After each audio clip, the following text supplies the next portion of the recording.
মোদী সরকার তো বলছিল যে কালাধন ফিরে আসবে, অমুক আসবে, তমুক আসবে। জিজ্ঞাসা করছে বিরোধী কই কালাধন আসছে ফিরা?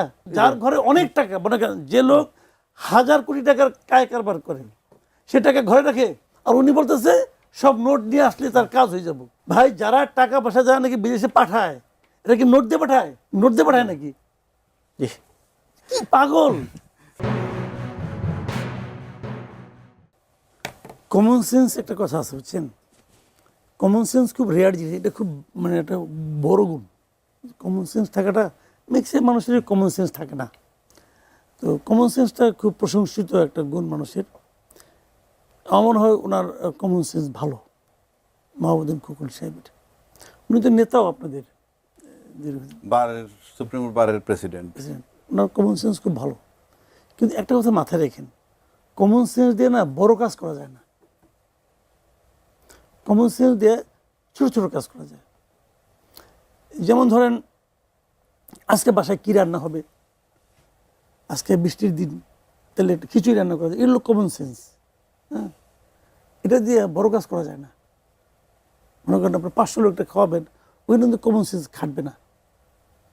আপনি যে বলেন এই ডালের মধ্যে লবণ কমেছে, লবণ দিয়ে দাও, এটা আপনি করতে পারেন কমন সেন্স। কিন্তু ওই বড় কাজ করতে গেলে এক্সপার্ট লাগবে। তো উনি তো এই কাজের এক্সপার্ট না, উনি তো ইকোনমিক্সের এক্সপার্ট না, ইকোনমির এক্সপার্ট না। উনি এই কাজ করতে যান কেন? মন্তব্য যেটা করলেন, এই মন্তব্য তো ভাই আরও আগে পরীক্ষিত ভুল পদ্ধতি। ভারতে এটা নিয়ে প্রায় একটা সরকার পড়ে যাওয়ার মতো অবস্থা হয়েছিল। এই ডিমনিটাইজেশন করতে যে ভারতের যে কী অবস্থা হয়েছিল, এটা উনি দেখে নাই? ভারত সেই ধাক্কা, মোদী সরকার সেই ধাক্কায় এখনও ওই ধাক্কা সারা আছে। মোদী সরকার তো বলছিল যে কালাধন ফিরে আসবে, অমুক আসবে, তমুক আসবে। জিজ্ঞাসা করছে বিরোধী কই কালাধন আসছে ফিরা? একটা কালাধন ফিরে আসে না। মাঝখান থেকে গরিব মানুষ দিনের পর দিন ব্যাংকের সামনে লাইন দিয়ে পড়ে আসছিল। এবং ওটাকে জনপ্রিয় করার জন্য মোদী সরকার তার মানে কেউ পর্যন্ত, তার আত্মীয়স্বজন, ঘনিষ্ঠ আত্মীয়স্বজনকে পর্যন্ত ওই লাইনে নিয়ে দাঁড় করাইছিল দেখার জন্য কতটা সিরিয়াস। কিন্তু আলটিমেটলি ওইটা ভুল হিসাবে প্রমাণিত হয়েছে ভারতে। বিজেপি এখনও বলে না যে এটা ভালো কাজ হয়েছে, তারা বলে এটা ভুল হয়েছে। তো যেটা প্রমাণিত একটা ভুল পদ্ধতি, সেই পদ্ধতিতে উনি যাচ্ছেন। ভাবলাম যে একটা নতুন কথা কইলাম।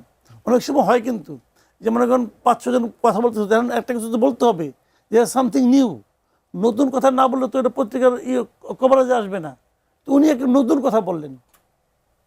তো এই সমস্ত সেন্স এখানে কাটানো ঠিক না রে ভাই। ডিমনিটাইজেশন করে উনি একটা এক্সাম্পল দেখে একটা পৃথিবীতে কোথায় হয়েছে এটা? এটা হলো কমন সেন্সের ব্যাপার, যে টাকাগুলি আমি সব নিয়ে আসবো। আপনি কেমনি নিয়ে আসবেন টাকা? আপনি কেমনে আনবেন? ঘরে টাকা আছে, যার ঘরে অনেক টাকা, মনে করেন যে লোক 1000 কোটি টাকার কায় কারবার করে, সে টাকা ঘরে রাখে? ঘরে রাখে তো ভাই মিডল ক্লাস। ঘরে রাখে হলো মহিলারা, জামার পকেট থেকে নিয়ে নিয়ে জমা এক জায়গায়। ওই টাকা আইনে আপনি অর্থনৈতিক মন্দা ঠিক করবেন, ওই টাকাতে আপনি মানে মানুষের কাছ থেকে ওগুলি নিয়ে আসবেন। অনেক লোক টাকা ভাঙাতে পারবে না। অনেক ঘটনা আছে ভাই, গ্রামে গ্রামে যাই দেখেন না, হয়তো হাজব্যান্ডের পকেট থেকে 5 টাকা 10 টাকা নিচ্ছে, 500 টাকা 100 টাকা নিচ্ছে, নিয়ে হয়তো তার মেয়ের কিছু একটা করে দিবে, অমুক করবে তমুক করবে, তাই না? ওটা সে হাজব্যান্ডকে দেখাইতেও পারে না।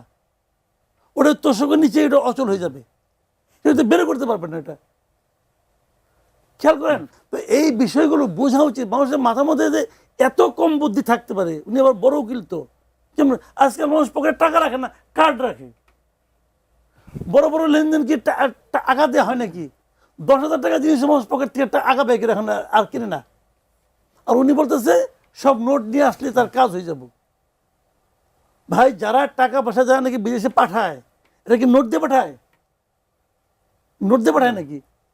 কি পাগল! প্রশ্নটা হচ্ছে কি, সরকার নির্বাচন নিয়ে সরকার খুব মানে মানে এই দাপাদাপি করলো যে তাদের নির্বাচন হয় না, তাদের নির্বাচন হয় না কেন? নির্বাচন হয়ে গেল। বর্তমান স্থানীয় যে নির্বাচনটা, এটা খুব জরুরি। উপজেলাতে চেয়ারম্যান নাই, ইউনিয়নের চেয়ারম্যান নাই, অনেক মানুষের ভোগান্তি। এই দূরত্ব নির্বাচনটা দেওয়া উচিত। এই জিনিসটা আপনাদের সরকারের সাথে আমি আলোচনা করলে আমার মনে হয় সাধারণ মানুষের উপকার হবে। ধন্যবাদ। প্রশ্ন আর কি, এটা নিজেরা গুছিয়ে নিচ্ছে। আমি নিজে এটা মনে করি খুব একটা অন্যায় হচ্ছে। এবং আমি তো এটাও মনে করি যে আসলে জাতীয় নির্বাচনের আগেই স্থানীয় সরকার নির্বাচন হওয়া উচিত ছিল। কারণ দেখেন এমপি সাহেবরা এই যে হয়েছে 30 জন এমপি হয়েছে, এটা হয়তো তাদের হয়তো এমপি হয়েছে, কেউ মন্ত্রী হয়েছে, নতুন সরকার হয়েছে, এটুকু হয়েছে। কিন্তু এমপি তাদের কাজটা আমরা কী পাচ্ছি বলেন তো? কী পাচ্ছি? নেট সুবিধাটা আবার কী হচ্ছে? এখন যদি স্থানীয় সরকার নির্বাচনটা আগে হয়ে যেত, তাহলে দেখেন স্থানীয় সরকারগুলি কিন্তু আগের গভর্নমেন্ট এসে শুরুতে এসে কিন্তু সবগুলো স্থানীয় সরকার কিন্তু তারা বাতিল করে দিচ্ছে।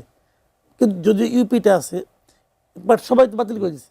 এই একজন কমিশনারের কাছে কত কাজ মানুষের, এই যে আপনার কেউ মারা গেলে পরে এই ওয়ারিশান সার্টিফিকেট অমুক তমুক এটা ওয়ারিশ এই যেগুলি করতে হয়, জমা ভাগ বাটোরা, তারপরে আপনার ক্যারেক্টার সার্টিফিকেট। আমি যে দেখেছি যে একজন কমিশনার অথবা কাউন্সিলর যাই বলেন, তার কাছে সাধারণ মানুষের প্রায় 21 থেকে 22টা কাজ আছে, আর এই কাজগুলি করে। তো এই কাজগুলির জন্য এই যে জন্ম মৃত্যু সার্টিফিকেট এগুলো, তো এই কাজগুলি তখন বন্ধ আছে। এগুলি কে করতেছে জানেন? এই যে মনে করেন এখনকার একটা থানা শিক্ষা অফিসার, সে তার কাজের বা অতিরিক্ত এই কাজটা করতেছে। তো ওরা এই এলাকার লোকের কয়জনকে চিনে? তো এইটা তো আরও আগে করা উচিত ছিল, কিন্তু তাদের সরকার করতেছে না। কেন করতেছে না? নিজেদের ধান্দা। সিটি কর্পোরেশনগুলিতে নিজেদের লোকজন যে দলীয় লোক বসাইছে প্রশাসক হিসেবে, কাজটা ভালো করে নাই তো, একদমই ভালো করে নাই কাজটা। করছে এবং এই করার মাধ্যমে তারা কিন্তু আসলে আলটিমেটলি যে সমস্ত প্রার্থী হবে তাদের, এই প্রার্থীদের জন্য ক্ষতি করছে।